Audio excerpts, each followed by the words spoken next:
You can do anything you set your mind to. How about you can do anything you set your behavior to? Things like this end up confuse how humans actually behave, and in effect stunts a person's professional, educational, social, and personal development. Just stunts it. And terms like this get it all wrong because it makes it look like things that we have. We have willpower, we have drive, but in reality, they all represent the outcome of something we already did. How do you know a person has willpower? How do you know an employee has drive? Well, because they completed the project before the due date. Did drive cause it? No, they did something and you called it drive after. So this sort of stuff confuses a lot of ways that we can approach behaving on purpose. So in truth, really, we do some things better than others and other people do some things better than us. And Dr. Kashey opens the door ever so slightly as to why and if it must work that way. Behavior encompasses everything we do. And we have quite the broad definition of do. Really, what does do mean besides do-be-do? Behavior means all the stuff. If the organism does it, then we call it behaving, period. When you think, feel, act, interact, you behave. When you breathe, when you sweat, when you blink, when you release insulin, you behave. And we regulate our behavior through past and present interactions with the environment and the people in it. So regulating behavior means that we adjust what we do about a standard. And I mean like an actual / scientific standard versus like social standards. We do that too, but that falls into another sort of category, okay? So humans, when we talk about standards, by and large, have two standards. Standard 1, staying alive. And standard 2, having a halfway decent time while doing it. Humans have those two standards of behaving. Pretty much everything falls into one, the other, or both of these standards, okay? These standards often conflict with each other, making life, depending on how you look at it, quite interesting. So today we will talk mostly about how tolerance and strategy work together. So for a quick review, tolerance means acting normal AF, okay? Means acting normal. So to tolerate something means that some frustrating stimulus presents itself and you keep your proverbial cool. You act normal as long as possible, given the frustrating conditions. So you act normal. Now, strategizing on the other hand means that we modify the environment itself or the rules of engagement within the environment ahead of time to avoid, dull, or neutralize the frustrating stimulus. This we will talk about today, how these work together. So again, strategizing means modification of the environment itself, or rules of engagement within that environment ahead of time to avoid, dull, or neutralize the frustrating stimulus. And this has implications with tolerance because, in short, it can make your tolerance go a lot further. Over the last 80 years or so, research has piled up high, really high, like Everest amounts of research, and amounted to what we call common sense. It turns out we humans can only tolerate stuff so long before we lose our proverbial cool, and a lot of factors determine how long we can tolerate a frustrating stimulus aside from the amount of tolerance we have, okay? Or rather, the amount of tolerating we do. More specifically, because tolerance we can define as a skill, because you can shape it and master it. So people think of tolerance as something that you have and it runs out, kind of like willpower. Wherever the willpower tank gets stored in your body, it empties and then you somehow fill it back up again. Tolerance really operates as a skill because you change the way you behave in the presence of something frustrating. So these tolerance factors, we'll call them, say we'll either dull a frustrating stimulus, which you can take that literally, it has less of an effect on us, or sensitize us to it, or we sensitize ourselves to it. So in that regard, you can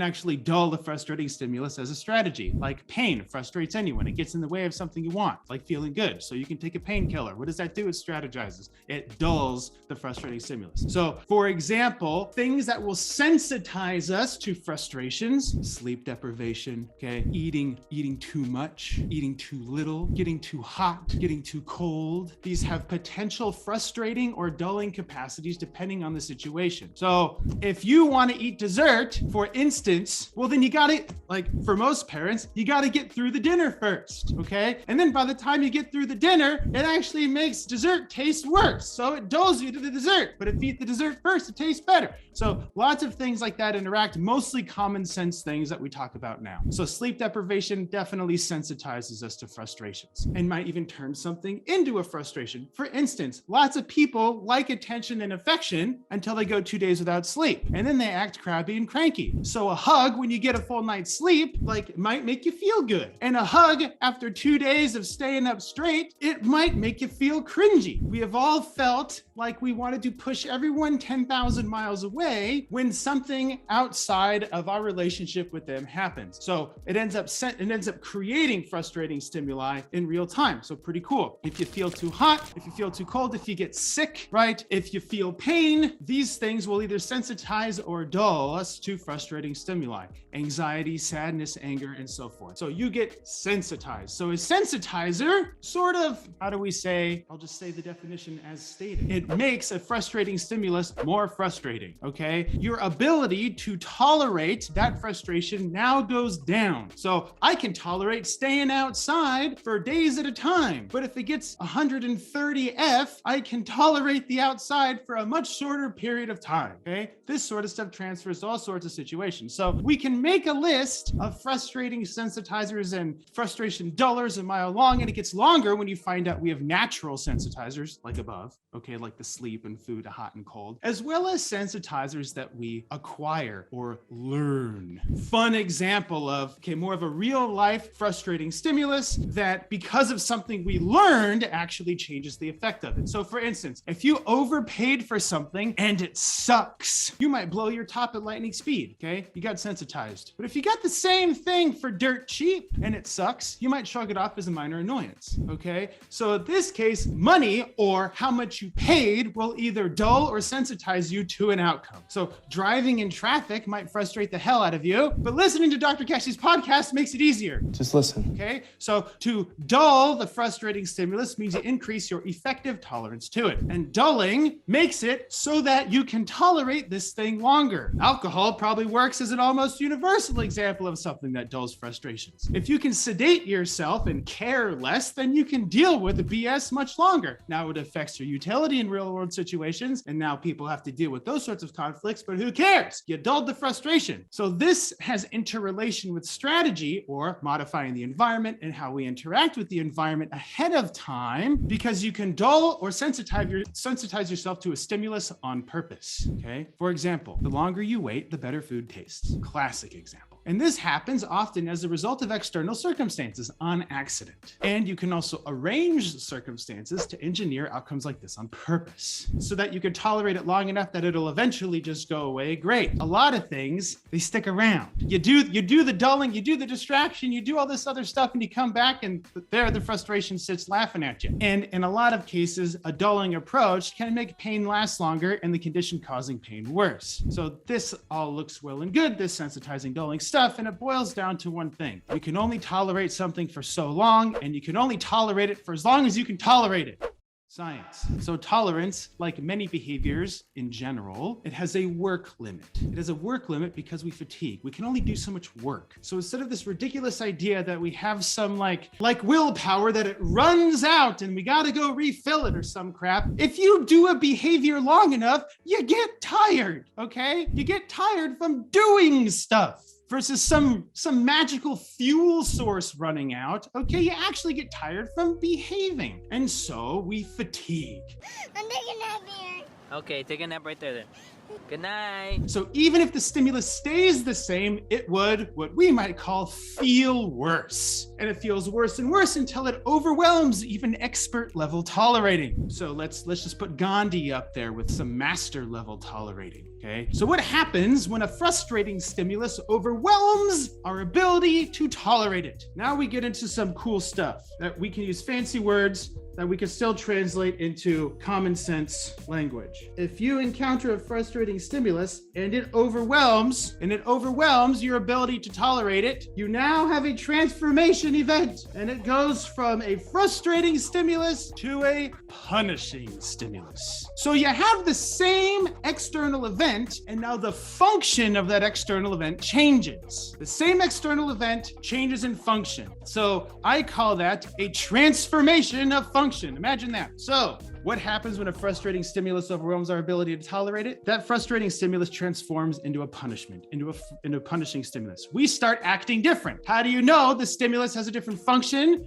Well, if stimuli affect behavior and we have the same stimulus and our behavior changes, then that means the stimulus has changed into something else. So that now brings us to punishment. I find punishment fascinating from a technical standpoint because a lot of people, talk about it from a lay standpoint. So we will get a useful and really a useful definition of punishment that we can use and actually apply. So if we have a frustrating stimulus, if we tolerate that frustrating stimulus long enough, it transforms into something punishing. And now we will talk about what the heck punishment means from a technical standpoint, which actually makes it useful. Punishment means an outcome where a person tries to escape and then subsequently avoid. That defines punishment. So we think of punishments as causing pain or taking stuff away or whatever, like the juvenile type of putting someone in jail, whatever, okay? Now that severely limits the functionality of punishment as it actually exists. So if you experience an outcome where you want to get the hell away from it, you got punished. That means punishment. So this, especially with how we use punishment in our typical sort of verbal repertoire, it helps to understand that punishment describes an outcome. Punishment describes an outcome rather than an action. If you say, I'll punish that person, you really mean, I think I have an outcome with a high probability of wanting them to run away. Punishment describes an outcome based on the person rather than any particular activity. Now, from a culture standpoint, we have what we might consider ubiquitous punishments, and so we kind of guess. In reality, whips, chains, and restraints punish some people and reward others. Get the idea? So although we have considerable overlap in what punishes us as humans, taxes, now, as evidenced by specialized experts and entire industries devoted to the avoidance of taxes. Now you know why. Since you have a technical way of looking at punishment, now you understand that taxes actually punish people. They devote their entire lives to try and escape and get away. Do I pay my taxes? No. And for that reason, for that person, taxes act as a punisher. We do also have considerable variability on what causes punishment for you, like for us specifically. People in different countries eat different foods. And so if you take a kid that grew up in the boonies and ate white and brown foods their whole lives and then take them to the fish market, they'll probably freak the hell out. And the kids there ate it since they left the womb. And so this food will punish this kid. They want to get away from it. Gross, ew, disgusting, etc. Okay? Previous experiences, culture, and some genetic variability. For instance, so-called super tasters exist that have polymorphisms in their genes that affect the way that they sense flavor. And so some normal foods, like run-of-the-mill vegetables, taste as if they got infested with some poison. Okay? So we do have some limited genetic variability, like direct genetic variability rather than tangential. So now we can get into this whole stimulus transformation thing. Like if something functions as a frustrating stimulus, well, you tolerate it. As soon as your behavior changes and you go to escape, now that has turned from a frustrator, something that frustrates you, to something that punishes you. So this transformation of the frustrating stimulus into a punishing one occurs because of how the exposure to it changed the person's behavior. So we only know based off of the outcome. Now you can make guesses based off of the history, okay? And a lot of times we can get that, if we have enough info, we can get it pretty good. So stimulus transformation means that a single stimulus induces a different or sometimes a variety of responses. Does it mean that you go from frustrating to punishing? No, that just gives you an example of a stimulus transformation, okay? So a single stimulus induces a different or sometimes variety of responses which depend on a person's personal history in combination with other environmental conditions, okay? For instance, in some conditions, some men really like naked ladies. And in other conditions, some men have a real big problem with naked ladies. Now, naked ladies exist in both situations. And for whatever reason, we have a transformation of that stimulus function. Maybe in one situation, you find the person attractive. In the other situation, you run into your mom. Same stimulus, different functions, okay? So this also ties into the effects of dulling and sensitizing. So say you complimented the chef for an exceptional dessert, and the chef replies, well, of course, only the finest of rotted cat entrails for you. The food that stimulated you to eat it now might have stimulated you to do the opposite. Same Same stimulus, different function. So the verbal stimulus of the chef sensitized you to the dessert to the point of overwhelming your tolerance, thus transforming it from something pleasurable into something disgusting. A transformation of stimulus function. Pretty cool. Same cat entrail ice cream. The addition of a sensitizer now changed the function. Okay, so you ate the same rotted cat entrail ice cream before and felt rewarded. And now, because of changes in the conditions, in this case, the addition of a verbal stimulus, it turns punishing. Blech. Get it away from me. The opposite also occurs. Okay, you can take something punishing and turn it into something rewarding. All right, maybe someone kicks your door in the middle of the night and scares the living crap out of you. And then you turn on the light and find out it's Santa Claus with a big bag of toys. Pretty awesome. Okay, or maybe the Kool-Aid guy. Also, maybe rewarding, maybe punishing. I guess that depends. So in either case, you can have a change in conditions that affects whether something punishes you or rewards you, to use that sort of dichotomous language. During the summer in Arizona, the heat poses both a comfort and a health hazard. People cook eggs and bake cookies on the sidewalk on the regular. Now, the heat and sun punish even the most seasoned of outdoor laborers. Some of them you would think they just run on sun. Amazing people, okay? Now, the heat and sun punish even the most seasoned outdoor laborers, and this, in turn, transforms the outdoors from something relaxing and rewarding into a punishment. So we'll keep pounding this whole, transformation of stimulus function thing, because conditions end up changing how we behave about a single thing. So by the time October rolls around, though, you start getting out of the summer months, sane outdoor activities start resuming because, some people love the 130-degree Fahrenheit weather where it punishes others. The sane people end up going out and doing things, and the cooler temperatures transform the previously punishing outdoors into something tolerable and even rewarding. So common sense also shows that avoiding punishment has higher value to humans overall than accomplishing a given goal. That turns into lots of ranting. Basically, the more sophisticated the punishment, the more genius of a criminal you make. Okay? The government, for instance, has a rather exclusive relationship with punishment to manipulate behavior. Oh, you get fed up with something or somebody. Okay, you get fed up with something or somebody, or burnt out on it. Why? Because the frustrating stimuli with those people or situations finally transform into punishers. And so now we can start seeing an interrelation between tolerance and strategy, because the longer we can tolerate something, the longer we can keep it frustrating before it turns punishing, the more we buy ourselves opportunity. Oh, a person may have a conflict-ridden and now punishing relationship. They might start drinking to help sleep and escape from it, to dull it, at least in the short-term escape, right? So now weight gain from drinking now affects the way clothes fit. And now they have higher blood pressure and joint pain, and then they start taking drugs for, okay, does this sort of story look familiar? You have a frustrating stimulus turning into a punisher that you avoid by creating other frustrating. So you get into this frustration aversion paradox. You start fapping about. Now you know what it means to have a punishing consequence. It really just means you want to get away from it. And I'll just iterate that as many times as possible, because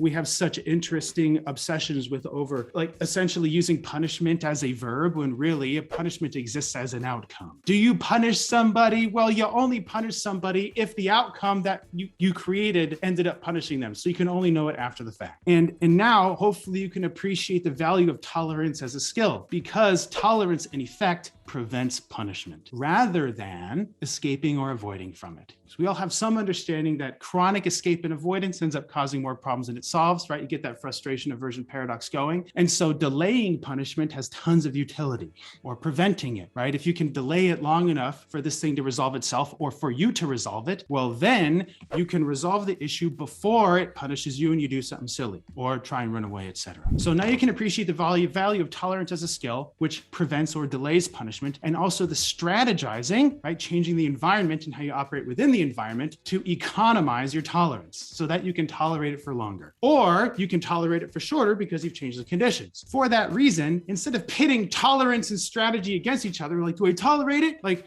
do I white knuckle it? Do I work smarter, or do I work harder? Essentially, we freaking do both. Do both, because they economize each other. The more you do of one, the less you do of the other. Oh, okay. So instead of pitting tolerance and strategy against each other, working harder versus smarter, we can call it that. You can work harder and smarter to make the most efficient use of both. So tolerance and strategy buy us valuable time for and create more opportunities for purposeful action, the thing that facilitates our overarching objective, or the thing that actually gets us the overarching objective. If we want to get to the movie before it starts as the final objective, we have to tolerate red lights, and we can strategize around red lights by knowing the speed at which they turn green. brain and then continue through the whole time. Okay? Just give you a silly example. Oh, you can only know so much about a situation before it happens. So strategizing spares tolerance basically for curveballs. Can you know everything before it happens? No, you can have reasonable guesses about some things. And if you strategize around those, great, because that leaves you tolerance for the bullshit that ends up popping up kind of randomly, that appears random in any case. So for example, a good strategist arranges situations to address as many frustrations as they can ahead of time to spare their tolerating energy for frustrating stimuli that present even with a sound strategy. For instance, you can strategize for an interview all you want, you still got to interview with the damn person. An interview frustrates you from getting a job. It gets in the way between you and the job. Therefore, we can consider an interview a frustrating stimulus. You can strategize all day long, you still got to do the damn interview, okay? So by strategizing around all the things associated with the interview that can affect it, you now preserve your energy for tolerating the interview when it happens. So like effective strategy, again, helps you tolerate the frustrations that you know will come even with good strategy. And two, maybe more important, sudden, random, and confounding frustrations. So frustrations that appear for the first time. How could you strategize for that? Or still in process for strategizing around, still learning how to deal with it. Okay. So for instance, let's use the interview story. We'll continue with it. Say, for instance, you have the frustrating stimulus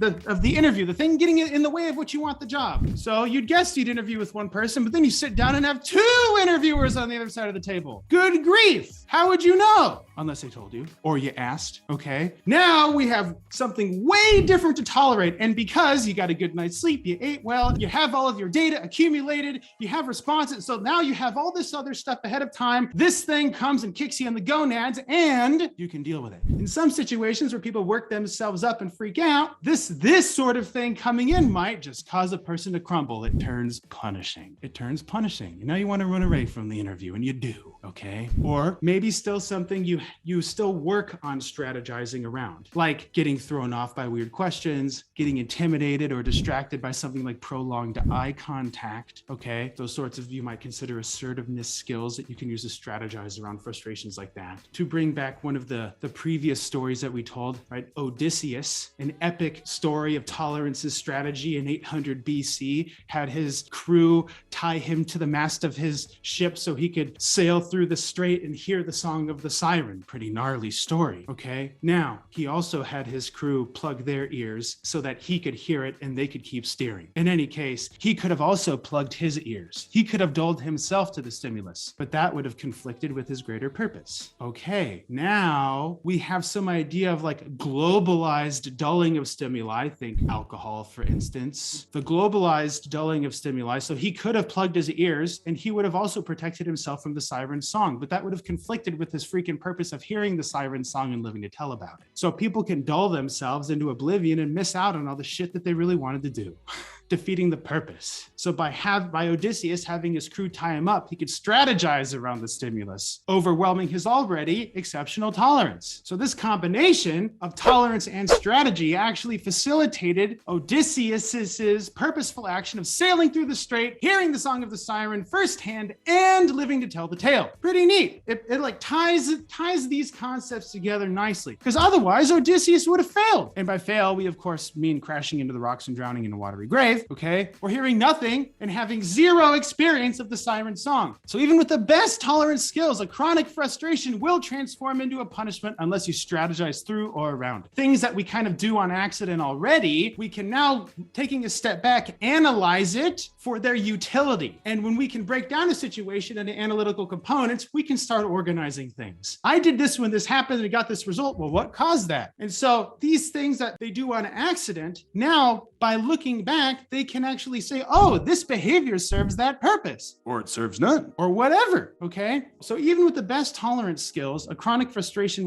will transform to a punishment unless you strategize through or around it. So to quote Dostoevsky, man is a creature that can get accustomed to anything, and even that has limited utility, okay? Tolerating something as a skill, a very useful skill, it differs from liking that thing, okay? It differs very much from liking that thing. So the value of tolerance comes from the time time and opportunity it creates for you to get to the thing you like. Boxing provides probably the best example for this, one of them. Knowing how to take punches on its own just means you get punched more because it takes longer for you to get knocked out. You just take more punches. Congratulations. On one hand, you want to know you can take a few punches so you can learn the ropes, where you got to have a high tolerance for pain, getting punches, because as you learn to box, you'll get bopped quite a bit, okay? On the other hand, once you learn the ropes, you also want to know for sure that you can take a punch that comes out of nowhere. So tolerance promotes strategy because you give yourself time, you buy yourself time to create an awareness of the situation, to your responses to the situation, because if you tolerate bullshit well enough, you can then go, what did I do? What happened? What sort of details can I get from this situation before I freak out and run away because it turns punishing, right? Or acts like a silly goose, same difference. You get away from it or you try to get it away from you. So tolerance promotes strategy because it gives you awareness of the situation, your responses to the situation, and the outcomes of those responses. So once you have the stimuli, the responses, and the outcomes, once you have the situation formulated within an SRO context, stimulus, response, outcome, then you can start strategizing.